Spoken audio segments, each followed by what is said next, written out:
ರಾಜ್ಯದಲ್ಲಿ ಆಡಳಿತಾತ್ಮಕ ವಿಚಾರಗಳಿಗೆ ಚುರುಕು ಮುಟ್ಟಿಸಲು ಮುಂದಾಗಿರುವಂತಹ ಸಿಎಂ ಸಿದ್ದರಾಮಯ್ಯ ಇಂದು ಎಲ್ಲ ಡಿಸಿ ಹಾಗೆ ಸಿಇಒಗಳು ಸೇರಿದಂತೆ ಹಿರಿಯ ಅಧಿಕಾರಿಗಳ ಜೊತೆ ಮಹತ್ವದ ಸಭೆ ನಡೆಸಿದರು. ಸಭೆಯಲ್ಲಿ ಕೆಲವು ಪ್ರಮುಖ ವಿಚಾರಗಳನ್ನು ಚರ್ಚೆ ಮಾಡಿ ಅಧಿಕಾರಿಗಳಿಗೆ ಖಡಕ್ ಎಚ್ಚರಿಕೆ ನೀಡಿದರು.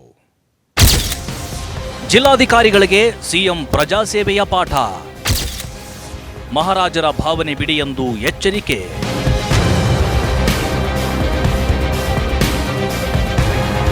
ಹೌದು, ರಾಜ್ಯದ ಆಡಳಿತ ಯಂತ್ರಕ್ಕೆ ಸಿಎಂ ಸಿದ್ದರಾಮಯ್ಯ ಸರಿಯಾಗಿಯೇ ಬಿಸಿ ಮುಟ್ಟಿಸಿದ್ದಾರೆ.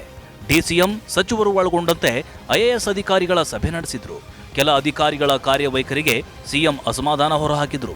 ರಾಜಕಾರಣಿಗಳು ಮತ್ತು ಅಧಿಕಾರಿಗಳು ಇಬ್ಬರು ಜನಸೇವಕರು ಎನ್ನುವುದನ್ನು ನೆನಪಿನಲ್ಲಿಟ್ಟುಕೊಂಡು ಜನಸೇವೆ ಮಾಡಿ ಅಂತ ಡಿಸಿ, ಸಿಇಒ ಹಾಗೂ ಉಸ್ತುವಾರಿ ಕಾರ್ಯದರ್ಶಿಗಳಿಗೆ ಖಡಕ್ ಸಂದೇಶ ರವಾನಿಸಿದರು. ರೈತರ ಸಂಕಷ್ಟಗಳಿಗೆ ಸ್ಪಂದಿಸಲೇಬೇಕು. ಆತ್ಮಹತ್ಯೆಗಳಾಗದಂತೆ ಜನಜಾಗೃತಿ. ರೈತರ ಆತ್ಮಹತ್ಯೆ ಪ್ರಕರಣದಲ್ಲಿ ಪರಿಹಾರ ಒದಗಿಸುವಲ್ಲಿ ವಿಳಂಬವಾಗಬಾರದು.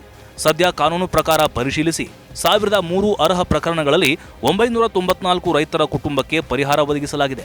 ಜೊತೆಗೆ ಕಳೆದ ಬಾರಿ ಸಭೆಯಲ್ಲಿ ಪರಿಹಾರ ನೀಡಿಕೆಯಲ್ಲಿ ವಿಳಂಬವಾಗುತ್ತಿರುವ ಬಗ್ಗೆ ಸಿಎಂ ಅಸಮಾಧಾನ ವ್ಯಕ್ತಪಡಿಸಿದರು. ಆತ್ಮಹತ್ಯೆ ಪ್ರಕರಣಗಳನ್ನು ಕಡಿಮೆ ಮಾಡಲು ರೈತರ ಸಭೆ ಮಾಡಿ ಜಾಗೃತಿ, ಆತ್ಮವಿಶ್ವಾಸ ಮೂಡಿಸುವ ಕಾರ್ಯ ಮಾಡುವಂತೆ ಅಧಿಕಾರಿಗಳಿಗೆ ಸೂಚನೆ ನೀಡಿದ್ದಾರೆ. ಕಲ್ಯಾಣ ಕರ್ನಾಟಕದಲ್ಲಿ ಜನಸ್ಪಂದನೆಗೆ ಸಿದ್ಧತೆ. 2 ಬಾರಿ ಸಿಎಂ ನಡೆಸಿದ ಜನಸ್ಪಂದನೆ ಕಾರ್ಯಕ್ರಮಕ್ಕೆ ಉತ್ತಮ ಪ್ರತಿಕ್ರಿಯೆ ವ್ಯಕ್ತವಾಗಿದ್ದು, ಆಗಸ್ಟ್ ವೇಳೆಗೆ ಕಲಬುರಗಿಯಲ್ಲಿ ಸಿಎಂ ಜನಸ್ಪಂದನ ನಡೆಸಲು ಸಿದ್ಧರಾಗುವಂತೆ ಅಧಿಕಾರಿಗಳಿಗೆ ಸೂಚನೆ ಕೊಟ್ಟಿದ್ದಾರೆ. ಜೊತೆಗೆ ಈ ಕಾರ್ಯಕ್ರಮವನ್ನು ಎಲ್ಲಾ ಜಿಲ್ಲೆಗಳಲ್ಲಿ ವಿಸ್ತರಿಸಬೇಕೆಂದು ಅಧಿಕಾರಿಗಳಿಗೆ ಸೂಚಿಸಿದರು.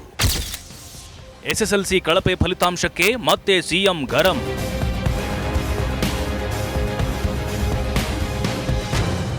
ಪ್ರಸಕ್ತ ಶೈಕ್ಷಣಿಕ ಸಾಲಿನಲ್ಲಿ ಎಸ್ಎಸ್ಎಲ್ಸಿ ಫಲಿತಾಂಶ ಕುಸಿದಿರುವುದಕ್ಕೆ ಸಿದ್ದರಾಮಯ್ಯ ಮತ್ತೆ ಗರಂ ಆಗಿದ್ದು, ಅಧಿಕಾರಿಗಳಿಗೆ ಖಡಕ್ ಸೂಚನೆ ಕೊಟ್ಟಿದ್ದಾರೆ.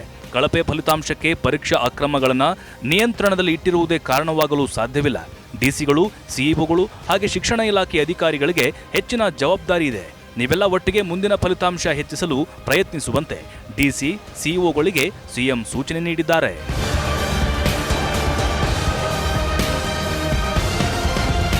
ಒಟ್ನಲ್ಲಿ ತಮ್ಮ ಸಂಪುಟ ಸಹೋದ್ಯೋಗಿಗಳ ಸಮ್ಮುಖದಲ್ಲೇ ಅಧಿಕಾರಿ ವರ್ಗಕ್ಕೆ ಸಿಎಂ ಸರಿಯಾಗಿಯೇ ಬಿಸಿ ಮುಟ್ಟಿಸಿದ್ದಾರೆ.